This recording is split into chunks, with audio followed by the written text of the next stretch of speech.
강아랑의 정치톡 시간입니다. 11월 3일 시선을 집중시킨 정치 뉴스 만나보시죠. 오늘의 첫 번째 정치톡은 코인 표심 잡기입니다. 더불어민주당이 정부가 내년부터 시행하기로 한 가상화폐 과세를 1년 미루는 방안을 검토하고 나섰습니다.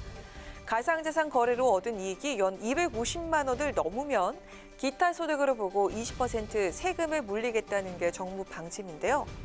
이와 관련해서 투자자를 보호할 생각은 없고 세금만 떼간다는 비판 여론이 일자 민주당 성급한 과세 추진은 조세 저항만 불러일으킬 뿐이라며 가상자산 과세 유예 필요성을 재차 강조하고 나섰습니다. 4개월여 앞으로 다가온 대선을 앞두고 2030 세대가 주축이 되는 코인 표심을 잡기 위한 포석으로도 해석이 되는데요. 민주당은 오늘 정책 토론을 열어 가상자산 개념이 명확해지고 시장이 정비된 후 과세를 시작해야 한다는 주장을 내놨습니다.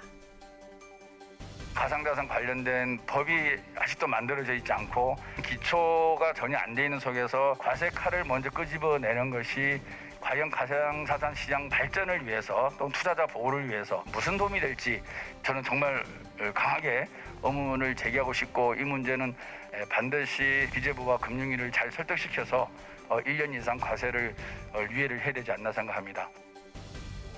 국민의힘 역시 가상자산 과세 반대 목소리를 내고 있습니다.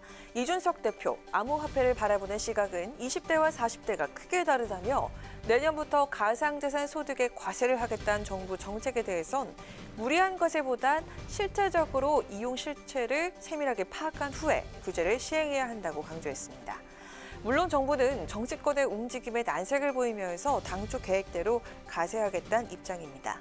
최근 국회 질의에서도 홍남기 부총리는 후속 절차를 차질 없이 진행하고 있다며 과세 강행을 시사하기도 했는데요. 코인 표심을 의식한 여야가 가상화폐 관련 법안을 앞다퉈 내놓고 있는 지금 시행까지 2달 남은 가상자산 과세 과연 유예될 수 있을까요? 이어서 오늘의 두 번째 정치톡은 공직 후보자 자격 시험입니다. 국민의힘이 내년 6월 지방선거 공천부터 공직 후보자 자격 시험을 도입하기로 결정했습니다. 국민의힘은 오늘 상임전국위원회를 열어서 자격 시험 평가 결과에 따라 경선 가산점을 부여하는 당규 개정안을 의결했습니다. 이준석 국민의힘 대표가 전당대회 때 공약으로 내걸었던 공직 후보자 자격 시험이 결국 현실화된 것입니다. 우리 당의 공천을 받으려면 앞으로는 기초적인 자료 해석 능력, 표현 능력, 컴퓨터 활용 능력, 독해 능력이 있다는 것을 증명해야 합니다. 시험 봐서 1등한 사람 공천 주겠다는 얘기가 절대 아닙니다. 우리는 노력하는 정당이어야 하고 실력 있는 정당이어야 합니다. 그리고 내년 지방선거부터는 우리 당이 공천하는 모든 공직선거 후보자에게 최소한의 자격을 요구하겠습니다. 공직 후보자 자격 시험 도입으로 내년 지방선거부터 국민의힘 경선에 참여하는 후보자는 시험 결과에 따라서 자신의 득표수에 비례한 가산점을 받게 됐는데요. 단 자격 시험은 지방선거 공천에 한정, 총선엔 적용되지 않습니다. 자격 시험은 선거 출마자를 대상으로 정당법, 지방자치법, 정치자금법, 당원, 당규 등에 대한 질문과 함께 경제, 외교, 국방 등 시사현안 문제도 포함될 전망입니다.